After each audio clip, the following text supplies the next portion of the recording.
मेरा नाम देवेंद्र बल्हारा है और फिज़िक्स का मैं स्टूडेंट रहा हूँ। मूल रूप से शिक्षक हूँ और शिक्षा पे ही काम करता हूँ और शिक्षा पे ही काम करना चाहता भी हूँ, करते रहना चाहता हूँ। परमात्मा की एक कृपा रही कि सन 2000 में मैंने एक प्रोजेक्ट पे काम करना शुरू किया था कि मैं ऐसा क्यों करता हूँ।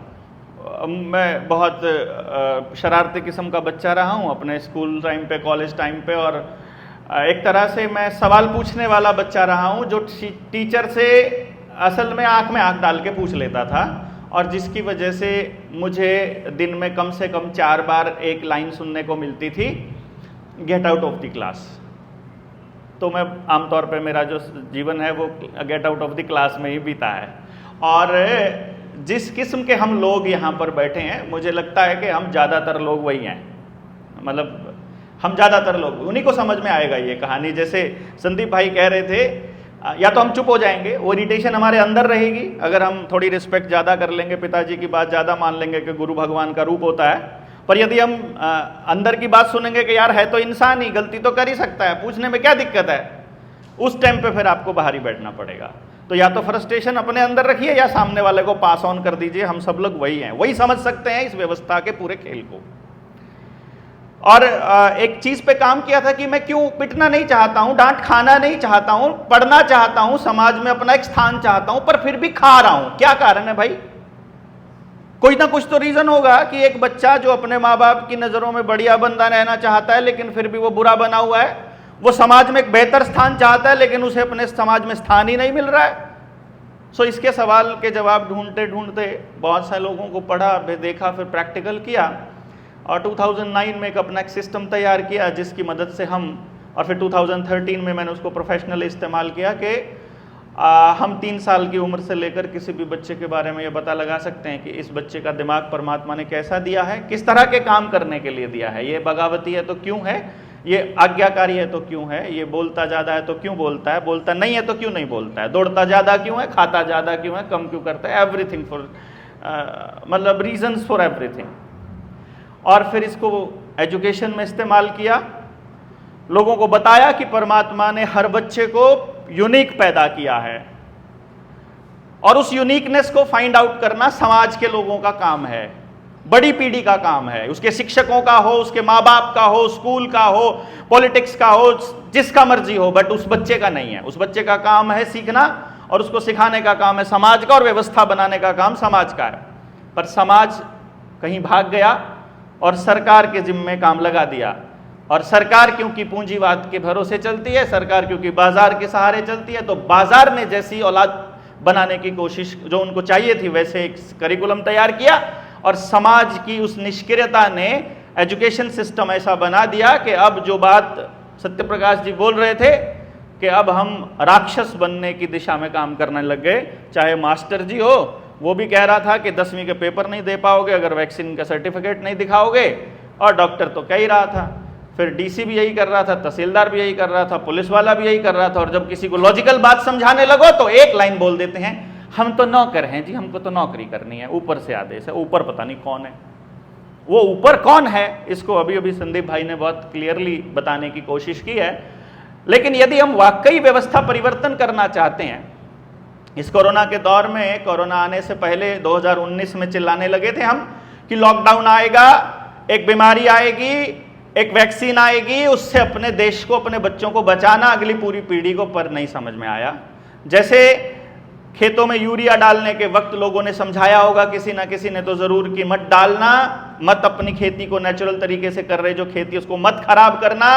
ये जो HAU है, ये जो डॉक्टर्स हैं, एलोपैथी के डॉक्टर्स हैं, ये उसी बिग फार्मा, उसी इंडस्ट्री, उसी केमिकल इंडस्ट्री के बनाए हुए हैं, तो ये केवल इनको प्रॉफिट से मतलब है, इनको आपकी अच्छाई से कोई मतलब नहीं है। HAU के एक प्रोफेसर से बहुत बहस हुई हमारी, पनिंदन अरविंद, एक HAU के प्रोफेसर से इधर पैर के पास बहस हुई। उसने कहा हम उन्नत बीज बनाते हैं। हमने कहा उन्नत बीज बनाते हो, क्यों भगाते हो यार, उन्नत बीज बनाते हो तुम बर्बाद करने के बीज बनाते हो। कहते नहीं, देखो भाई, उन्नत बीज बना सकते हो केवल तब जब आपको ये पता हो कि पहले जो बीज बना हुआ है वो सारा नॉलेज आपको पता हो और उससे ऊपर का नॉलेज पता हो।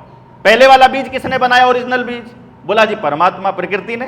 तो परमात्मा प्रकृति का जो नॉलेज है वो भी तुमको होना चाहिए और उससे आगे का नॉलेज होना चाहिए, तुम उससे बढ़िया बीज बना सकते हो ना। तुम उसमें चेंज तो कर सकते हो, उससे बढ़िया बना सकते हो इसकी गारंटी नहीं, क्योंकि उसने जो बनाया था वो सारी प्रकृति को ध्यान में रख के परफेक्शन के साथ बनाया था, और तुमने जो बनाया केवल अपने लालच को ध्यान में रख के बनाया, तुमने बाकी चीजों को भूल दिया। नहीं समझ में आया? चलो एनी हाउ, लेकिन जब इस पूरे के पूरी वर्ल्ड इकोनॉमिक फोरम के इस पूरे खेल को जब से समझ में आया था, अपनी नौकरी छोड़ दी। हरियाणा सरकार में टीचर था मैं, 2012 में नौकरी छोड़ करके अपना सिस्टम तैयार किया, और फिर मास साइकोलॉजी के ऊपर, भीड़ के ऊपर, इलेक्शंस को कैसे मैनेज किया जाता है पॉलिटिकल पार्टियों के लिए, करीब करीब 100 से ज़्यादा हमने इलेक्शंस मैनेज किए 2015 से लेकर के 2020 तक, 5-6 साल में, और पूरी राजनीति को समझा, सामाजिक उस पार्ट को भी समझा और उस वर्ल्ड इकोनॉमिक फोरम के खेल को भी समझा, और समझ में ये आया कि जिसके बच्चे बर्बाद हो रहे हैं या जो गांव का आदमी है जिसका गांव बर्बाद हो रहा है, उसे मालूम ही नहीं है कि वो अपने हाथों से अपना गांव और अपने बच्चे बर्बाद कर रहा है। तो उसको समझाने के लिए कौन जाएगा? कोई स्कूल के मास्टर जी के पास टाइम नहीं है, ना सरकारी के पास, ना प्राइवेट के पास, अधिकारी के पास, किसी के पास समय नहीं है। डीसी नहीं बता रहा, एसडीएम नहीं बता रहा, वकील नहीं बता रहा, जज नहीं बता रहा, पॉलिटिकल आदमी नहीं बता रहा, कोई पॉलिटिशियन, कोई समाज सेवी नहीं बता रहा। हम जैसे लोग थोड़े बहुत चलने लगते हैं तो फिर सत्यप्रकाश जी जैसे हमको कहने लग जाते हैं तुम भी चुनाव लड़के वहीं चले जाओ। हम जब थोड़ा समझाने लगते हैं तो वो कहते हैं कि नहीं, तुमको भी वहीं जाना चाहिए, सत्ता में जा करके तुम बदल सकते हो। सत्ता में जाने के बाद फिर वहां पे जाते ही जब जो एमएलए एमपी कहता था कि तुम बस एक बार राज बना दो, तुम्हारे 7 पीढ़ियों का जुगाड़ कर दूंगा, सत्ता में पहुंचते ही वहां बैठते ही कहता है भाई अब तो सिस्टम से काम करना पड़ेगा, और सिस्टम ये कहता है वहां एप्लीकेशन दे दो और हम देखेंगे, जांच होगी, देखेंगे क्या होगा, क्या हो सकता है, पक्का होगा, पर सिस्टम के हिसाब से होगा। सिस्टम किसके लिए बनाना था? लोगों के लिए बनाना था। लोगों को पता ही नहीं है कि हम मालिक हैं। जिस प्रकार से 30% आदिवासियों को 8% पर ले आए और अब हसदेव जैसे जंगल काट काट करके उस 8% को भी खत्म करने की योजना बना रही है, इसको समझना पड़ेगा हम लोगों को। उस अव्यवस्था को समझना है। अगर उसको नहीं समझे तो व्यवस्था नहीं बना पाएंगे। व्यवस्था परिवर्तन की बात केवल तब पॉसिबल है जब हमें पता हो व्यवस्था क्या चाहिए। और व्यवस्था में मूल रूप से जब जनता सरकार मोर्चा का गठन हम लोगों ने किया 2022 में, तो हमने सोचा कि हम एक टॉर्च बीयरर की तरह काम करेंगे और समाज में चलेंगे, लोगों को बताएंगे कि हमें करना क्या है, और जो स्टेक होल्डर है उसको साथ लेके चलेंगे। और इस दिशा में काफ़ी बड़े और कामयाबी भी हासिल हुई। काफ़ी हद तक लोग जागे भी, अपने अधिकारों के लिए बोलने भी लगे, पर अभी बहुत काम बाकी है। लेकिन मुख्य तौर पर हमने ये देखा कि हमको सबसे ज़्यादा जो प्रॉब्लम आ रही है, गाँव में जा कर के देखते हैं जब हम समाज के अंदर इस परिवर्तन का, तो एक ही प्रॉब्लम आ रही है कि जो गांव का आदमी है उसे समझ नहीं है कि उसके साथ हो क्या रहा है, और उसे यह भी समझ नहीं है कि जो हो रहा है वो किया जा रहा है। तो हम एक गांव में गए, हमें बोला कि कैसे समझ में आएगा कि गलत हो रहा है कि सही हो रहा है। मैंने कहा बस एक बात देख लेना कि कोई भी योजना सरकार की आती है उसका आखिरी बेनिफिट किसको मिलना है ये देख लो। जैसे अभी संदीप भाई ने बोला कि आपको अगर 50-50 हजार रुपया भी दे दिया जाएगा ना, आपकी जेब में, आपके पॉकेट में डाल दिया जाएगा, तो 50 हजार रुपए को आप ऐसे खर्च करेंगे कि फिर से उसी कॉर्पोरेशन के हाथ में पहुंचा देंगे। आपके आसपास ऐसी व्यवस्था बनाइए कि आप पैसा खर्च अप करके अपने गांव और अपने पड़ोस को मजबूत नहीं करोगे बल्कि कॉर्पोरेशन को मजबूत करोगे। तो उन्होंने आपके घर में ऐसी पाइपलाइन बिछा रखी है कि आप सुबह उठ के चाहे आप टूथपेस्ट हाथ में उठाओ, चाहे आप लेटरिंग करने के लिए उधर अपने बाथरूम में जाओ, अपने टॉयलेट में जाओ, या फिर वहां से निकलने के बाद आप मोटरसाइकिल की, कार की किक या सेल्फ मारो, या फिर उसके बाद अपने दफ्तर में जा करके आप एसी चलाओ, या आप फिर कपड़े जो पहनते हो, जूते जो पहनते हो, जो हम ये करते हैं, ये जितना इस्तेमाल हम कर रहे हैं, मोबाइल जेब में आदमी उठा के चलते हैं, everything, every movement we are making expenses, और वो सारे एक्सपेंस जो है जा रहे हैं कहाँ पर, जो खर्चा है वो जा रहा है कहाँ पर, कॉरपोरेशंस के पास। तो हमने कहा कि इसको बचाने का कुछ रास्ता, अब ग्लोबलाइजेशन का दौर है, इंटरनेशनल रिलेशंस हैं, आप दुनिया से कट नहीं सकते। आप ये भी नहीं कह सकते कि आपको अपने गांव को ही रखना है, आपको अपना गांव भी बचाना है, अपना पड़ोस भी बचाना है, अपना समाज भी बचाना है, अपनी संस्कृति सबसे बड़ी बात बचानी है, और साथ में आपको अंतर्राष्ट्रीय ताकतों के साथ तालमेल भी रखना है। तो फिर क्या किया जाए?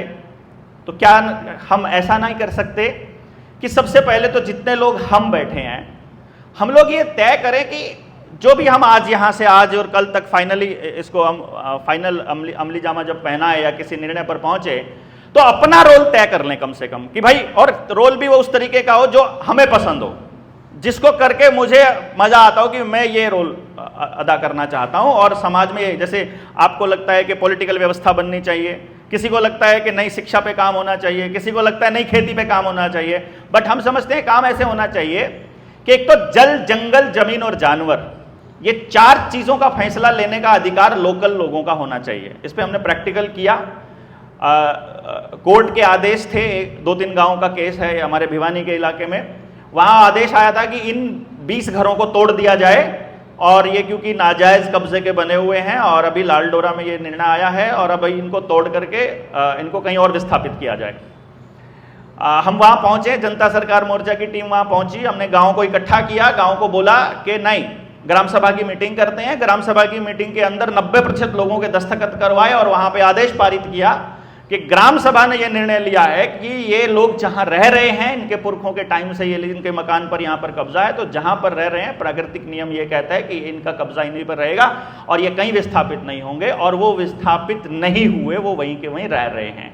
तो मतलब कोर्ट को हमने चुनौती दिया अपने जल, जंगल, जमीन, जानवर के उस फैसले को ग्राम सभा के थ्रू।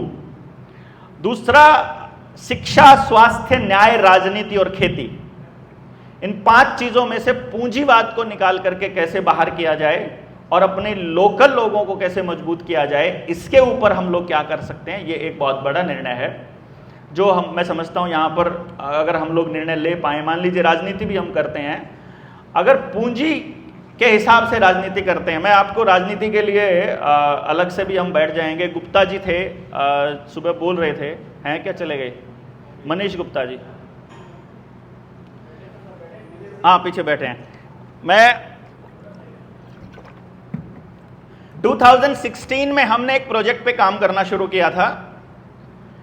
पूरे देश की 543 पार्लियामेंट की सीट और हर राज्य की असेंबली सीट का डेटा हमारे पास है, और इस लेवल पर डेटा है कि आने वाले चुनाव में 2024 में अगर, मतलब हमारे पास रिसोर्सेज की थोड़ी सी कमी है जिसकी वजह से हम लोग रुके हुए हैं। जिन लोगों का राजनीति में मैंने 2-3 महीना पहले आपको भी बताया था, उस वक्त उस मीटिंग के अंदर गाजियाबाद में, वहाँ से भी आपने कोई कार्रवाई नहीं की, फिर मुझे लगा कि शायद कह रहे हैं, करना नहीं है, वरना आप हमें बुलाते, बिठाते, चर्चा करते, पूछते और देखते क्या रिसोर्सेज की ज़रूरत है। गारंटीड सरकार बन सकती है आज भी यदि हमारे पास रिसोर्सेज हैं तो। मेरा इंटरेस्ट नहीं है सरकार बनाने में, आप जिसको कहेंगे उसी की सरकार बन जाएगी, मतलब, लेकिन तरीके से चले बिना काम नहीं चलेगा। ये बहुत बड़े घाघ बड़े लोग हैं। हमने देखा है जब हम दिल्ली के चुनाव में, दिल्ली एमसीडी के चुनाव में हमने जब लड़े थे, तो वो बागड़ी जी चले गए शायद, सुल्तानपुरी का इलाके में बैठ करके ड्राइंग रूम में तय होता है कि कौन सी जात का आदमी कौन सी जात के आदमी को थप्पड़ मारे तो ज़्यादा फर्क पड़ता है। मतलब यहाँ तक थप्पड़ मारे, गाली दे, पत्थर फेंके, क्या करें कि जिससे कि इस तरह से मोल्ड हो जाए। ये मैंने एक छोटा सा एग्जाम्पल दिया है। हमने ये तय किया कि चलिए जो भी राजनीति के ऊपर काम करना चाहता है, हम अपना रोल ये बता सकते हैं कि हमारे पास एक सिस्टम है जिसकी मदद से अभी ज़्यादा दिन नहीं है, हरियाणा का चुनाव है, जैसे 2 या 3 महीने के अंदर हरियाणा के चुनाव होने वाले हैं। आप इसका प्रैक्टिकल देखने का मतलब अगर आप चाहते हैं तो वो भी देख सकते हैं। वो हमारे यहाँ एक कहावत है हरियाणा में कि नाई के मेरे बाल कैसे हैं, कि 2 मिनट रुक, कट के तेरे सामने ही आ जाएंगे, अभी पता चल जाएगा। और अगर हमने नहीं इस पर ट्रायल किया तो कोई बात नहीं, हम फिर आगे ट्रायल कर लेंगे। आगे दिल्ली के चुनाव आने वाले हैं, फिर गुजरात के चुनाव आने वाले हैं, गुजरात के चुनाव में भी इस्तेमाल किया जा सकता है। डिपेंड करता है कि हम कितने लोग इसके ऊपर बैठते हैं और कौन लोग बैठते हैं। मैं अपना रोल सुनिश्चित करना चाहूँगा कि जो भी आप ड्यूटी देना चाहें, अगर शिक्षा के क्षेत्र में देना चाहते हैं तो मैं इस पे ऑलरेडी काम कर रहा हूँ। हम एक ऐसे एजुकेशन सिस्टम को डेवलप करने के लिए काम कर रहे हैं जिसमें गांव के अंदर ही गांव की खेती और गांव के लोगों की मदद से एक ऐसी शिक्षण व्यवस्था तैयार की जा सकती है कि हर हाथ को काम मिल सकता है। 100%, 100% रोजगार की गारंटी। इस पे हमने ट्रायल किया था 2018 और 2019 में। गांव में एक एक घर में जाकर के हमने ट्रायल किया कि हमने पूछा उनसे कि तुम खेती पर कितना खर्च होता है, ट्रैक्टर का कितना है, गाड़ी का कितना, बाइक का कितना, बच्चे की पढ़ाई का कितना, ट्यूशन का कितना, चावल कितना लगता है, गेहूं कितना लगता है, दाल कितनी लगती, सब्जी कितनी लगती, नमक कितना लगता है, मिर्च कितनी लगती है। एक एक चीज़ हमने उस पर खर्चा किया कि तुम्हारा मेडिकल एक्सपेंस कितना है, टेस्ट कितने हैं, कहाँ से कराते हो, तुम्हारे बच्चे कहाँ पढ़ते हैं, तुम्हारे घर से गांव छोड़कर कौन कौन गया है, जो गया है वो कहाँ गया है तो वो क्या कर रहा है वहां पर, उनके बच्चे अगर 20 साल पहले गए तो उनके बच्चे अब क्या कर रहे हैं। तो पूरा डेटा हमने इकट्ठा किया और फिर गांव के मौजूद से लोग बिठा करके वो डेटा हमने स्क्रीन पर सबको दिखाया और हमने बताया कि आप 4500 की पॉपुलेशन, 4500 की वोट थी उस गाँव में, 4500, 4500 वोट थी लगभग, और उस 4500 वोट के गाँव में से 1350 बच्चा पढ़ने के लिए बाहर जा रहा था। बाहर मतलब गांव से बाहर, कोई पड़ोस के गांव में, कोई छोटे शहर में, नजदीक में। और उस 1350 बच्चों पे लगभग 53 लाख रुपया एक महीने का खर्च हो रहा था। हमने गांव वालों को बताया कि यही टीचर्स जिनके पास आपके बच्चे पढ़ने जाते हैं, मैं इन टीचर से मिलके आया हूं, मैं इनसे बात करके आया हूं। किसी को 12,000 सैलरी मिलती है, किसी को 10,000 मिलती है प्राइवेट स्कूल में। मैंने उनको कहा कि तुम अगर 15,000 रुपए हम तुमको दें तो तुम हमारे गांव में पढ़ाने के लिए आ जाओगे क्या? And they were ready for that. मैंने कहा अब तुम्हारा बच्चा पढ़ रहा है 40 बच्चों की एक क्लास में, अगर मैं 15 बच्चों की एक क्लास रखूं, एक टीचर 15 बच्चों पे रखता हूं और वही टीचर्स को मैं आपके गांव में अपॉइंट कर देता हूं और जितनी सैलरी वो वहां ले रहे हैं उससे 1.5 गुना सैलरी कर देता हूं, तो भी टोटल खर्चा 10 लाख से ऊपर नहीं होता है। 10 से 15 लाख रुपया मैक्सिमम खर्चा हो रहा है। उसके बाद 53 लाख में से बाकी का 43 लाख आपका बच गया। जो 40 लाख बचा उससे आप कुछ भी कर सकते हो। बच्चों का टैलेंट पता करने का हमारे पास तरीका है, टैलेंट हम पता करेंगे।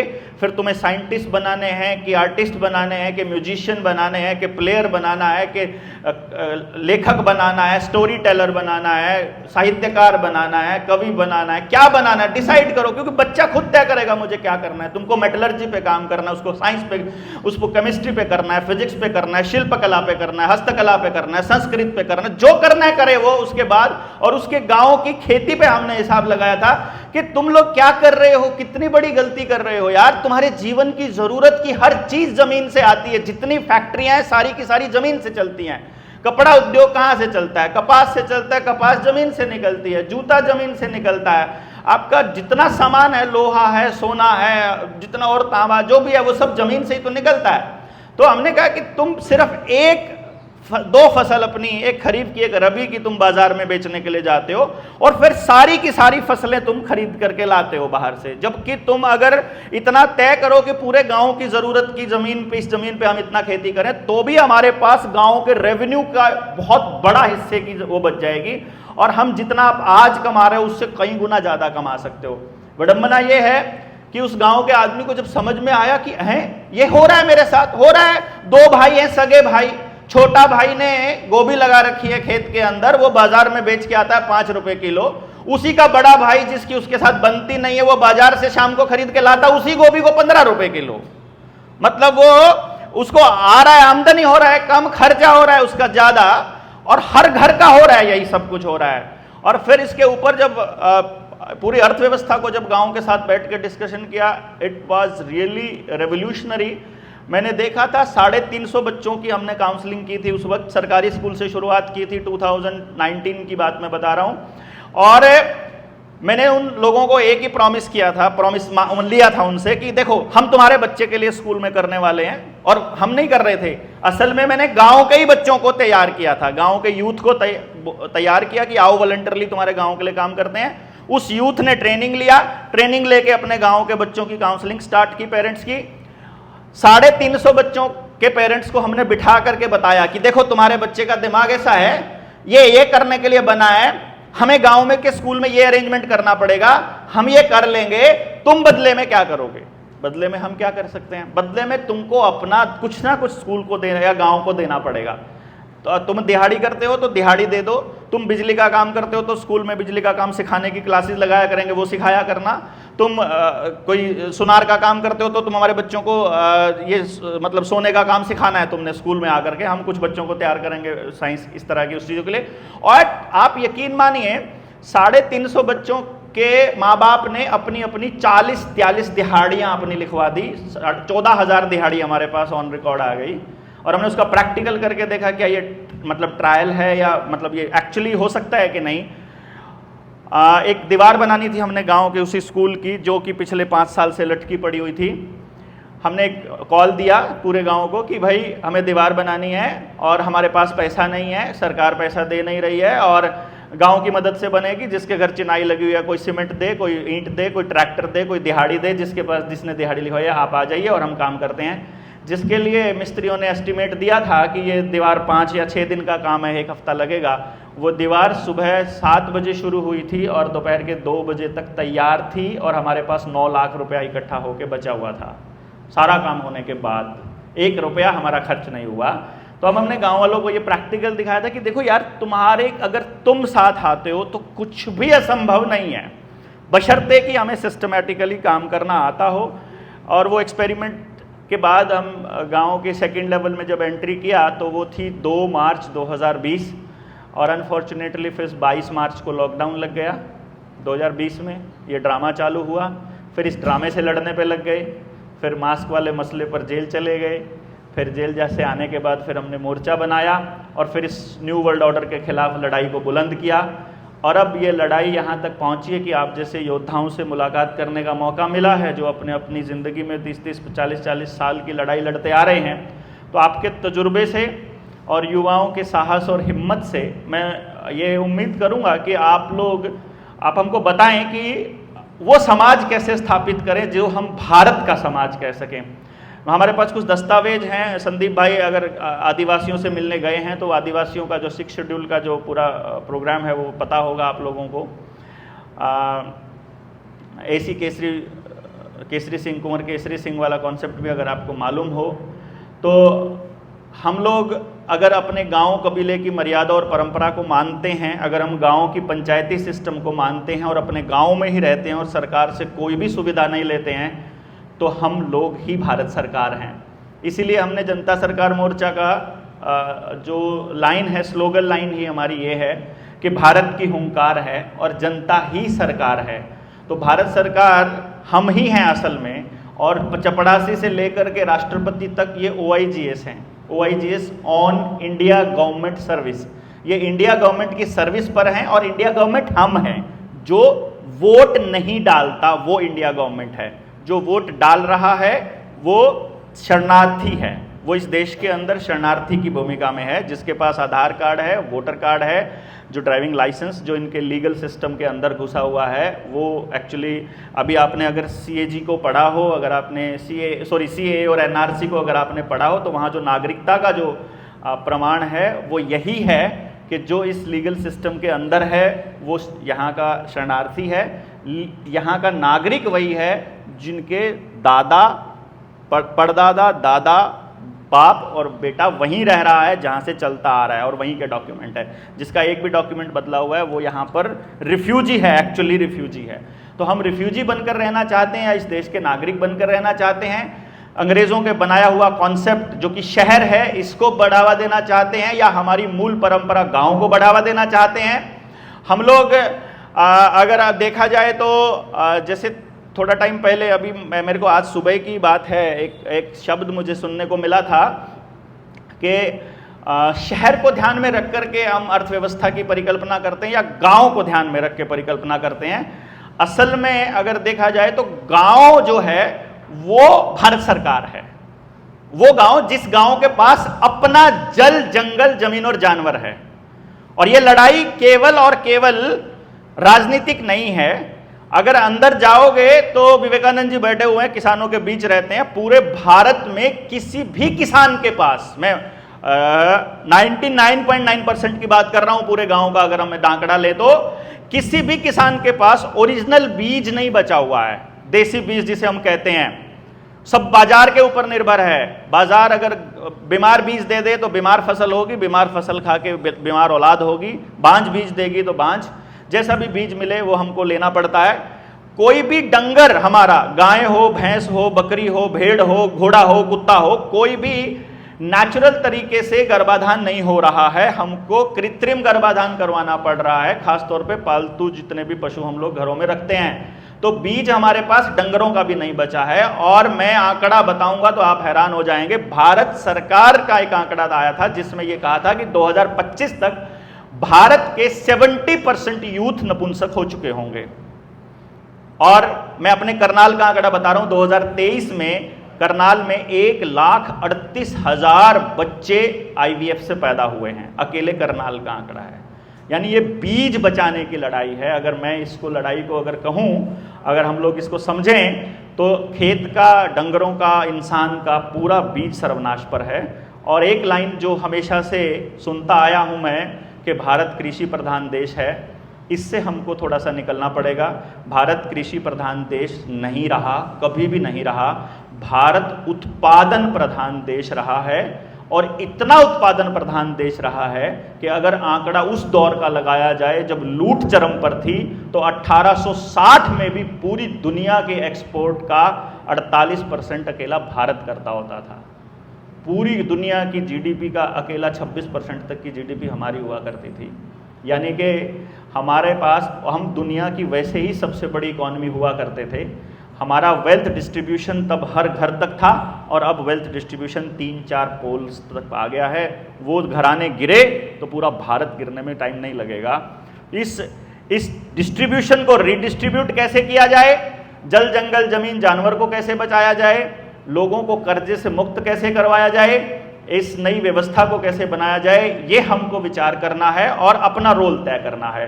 तो लोगों से मिलने में, संपर्क करने में, उनको जोड़ने में, उनको इस शिक्षा के मॉडल पर काम करने में जनता सरकार मोर्चा से मैं अपना सर्वस्व जो है वो मतलब एक तरह से देता हूं समाज को। वो मैं दे ही रखा है। पिछले 2016 में मैं निकला था अपना इंस्टीट्यूट बंद करके। जब ये समझ में आया था, मैं 2015 में प्रधानमंत्री नरेंद्र मोदी से मिला था। मैंने उनसे बोला था कि जब उन्होंने PMKVY लॉन्च किया था कि प्रधानमंत्री कौशल विकास योजना लॉन्च तो कर दिया आपने, लेकिन कौशल तो पता कैसे नहीं है हमको, इनके बच्चों का क्या कौशल डेवलप करेंगे। और उसके बाद स्मृति ईरानी, फिर हमारे पार्लियामेंट के मेंबर, MLA, सरपंच, स्कूल के मास्टर, प्रिंसिपल, सबसे मिलकर के मुझे एक बात समझ में आई कि स्टेक होल्डर यानी जिनके बच्चे हैं उन्हीं को मालूम नहीं है कि उनके बच्चे बर्बाद हो रहे हैं। तो हमें जाकर के स्टेक होल्डर को बात बतानी होगी। तो 2016 से लेके आज तक 8 साल से केवल जागरण पे हम लोग लगे हुए हैं और लोगों को बता रहे हैं कि तुम इससे कैसे बच सकते हो, क्योंकि बच्चे आपके हैं, गांव आपका है, नाश आपका हो रहा है। इसको बचाने के लिए बाहर से कोई नहीं आएगा। किसी पॉलिटिकल पार्टी को, किसी को भी मतलब इतनी नहीं पड़ी है कि वो आपको बचाने आए। तो आपको ही इसके अंदर आगे आकर के काम करना पड़ेगा। हम लोग तो, जो हम लोग हैं, जितने भी मुट्ठी भर लोग यहाँ पर हैं, वो सारे लोग तो अपनी एक्सपर्टाइज दे सकते हैं। वो तो अपना जो उनके पास है स्पेशल वो बता सकते हैं। करना तो गांव के लोगों को ही पड़ेगा। और मैंने देखा जिस दिन हमने ये समझा दिया, परिवर्तन बस एक इशारे की देर पर होगा। और बस उसी तक करने तक, लोगों तक वो संदेश कैसे जाए, वो बात कैसे पहुंचे और लोग उसमें शामिल हो जाएं। जिस दिन शामिल हो गए, मुझे लगता है उसके बाद राजनीतिक परिवर्तन भी दूर नहीं, उसके बाद सामाजिक परिवर्तन भी दूर नहीं, क्रांति फिर ज़्यादा दिनों का खेल नहीं रहेगा। तो विचार की ये क्रांति यहाँ से निकले और हम सब लोग मिलकर के इस दिशा में काम करें, इसी उम्मीद में ज़्यादा ना कहते हुए अपनी बात यहीं ख़त्म करता हूँ। आप सबसे सहयोग की उम्मीद में कोई गलत बात निकली तो उसके लिए माफ़ी चाहूँगा। जय हिंद।